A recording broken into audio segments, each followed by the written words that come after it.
that wasn't my intention. First of all, I was drinking.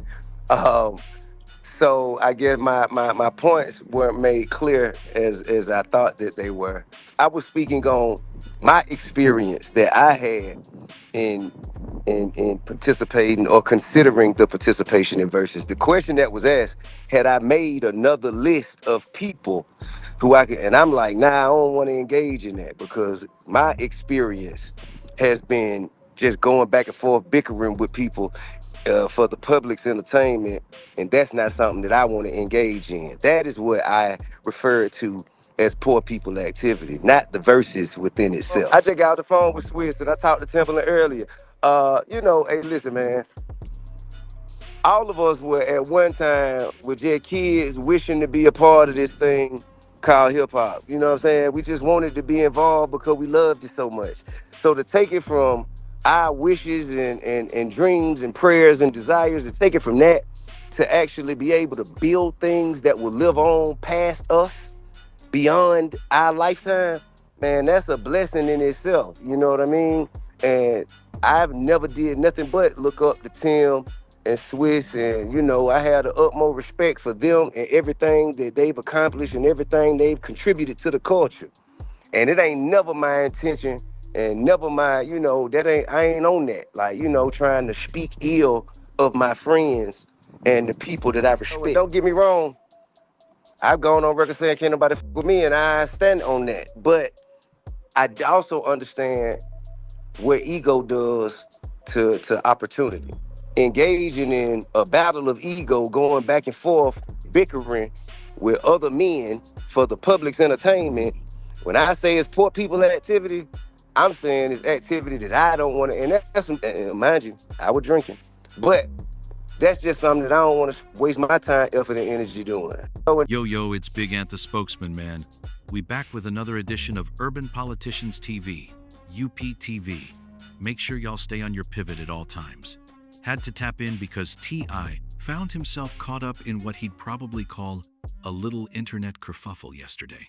I guess that's the best way to put it since T.I. likes throwing around those big words.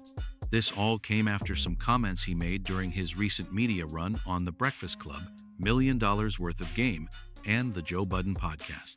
That's where he started talking about Verzuz, calling it poor people activities and things along those lines.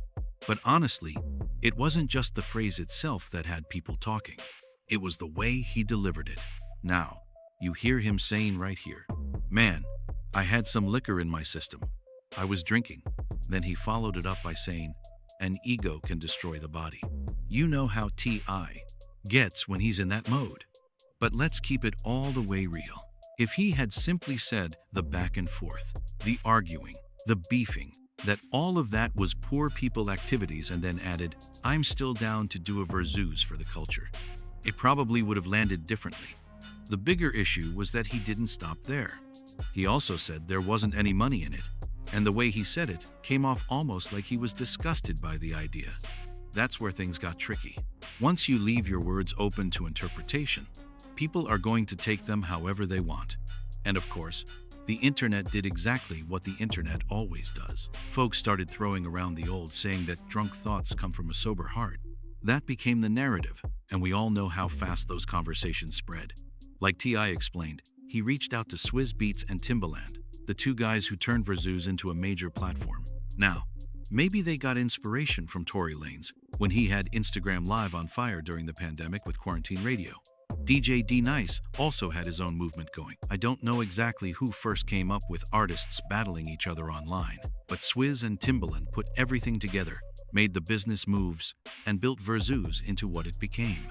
T.I. says he called them because he wasn't trying to tear down the brand or hurt what they created. And honestly, that makes sense because he was one of the loudest people campaigning for a Verzuz himself, especially when he kept calling out 50 Cent for years. If you get a chance, Yes, sir. please tell 50 bring his on out here and get this smoke.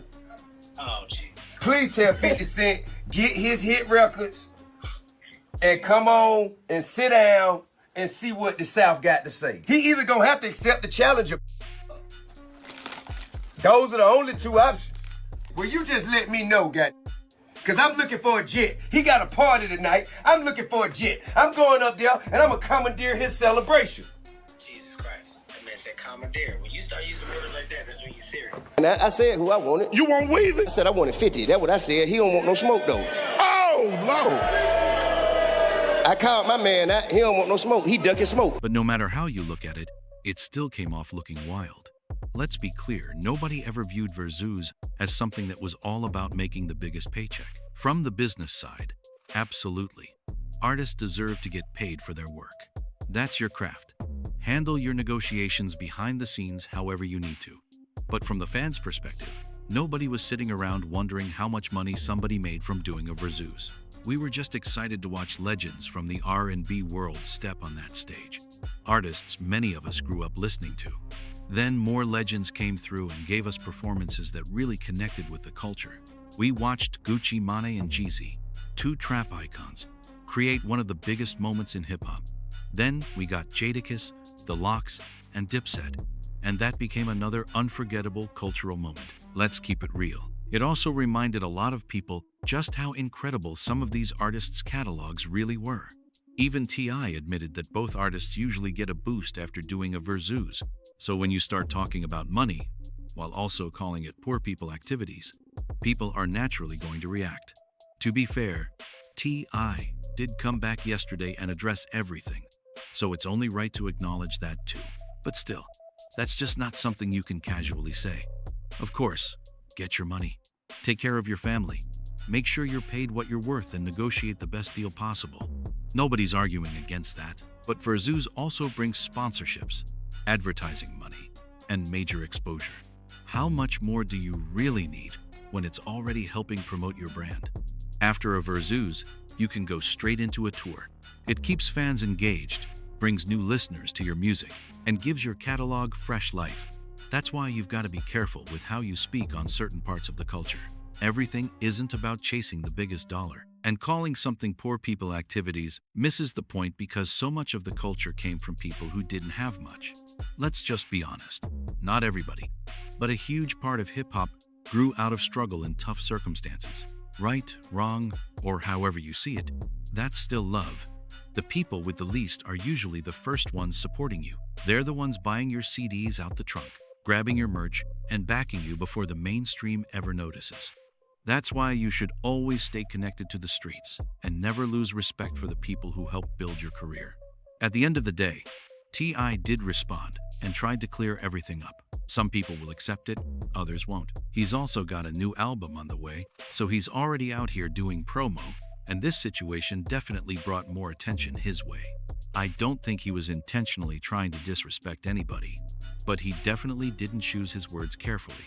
When you've got a platform that big, every sentence matters because people are going to break down everything you say. Tell me what y'all think. We got more videos on the way. 1,000 for sure. Stay on your pivot.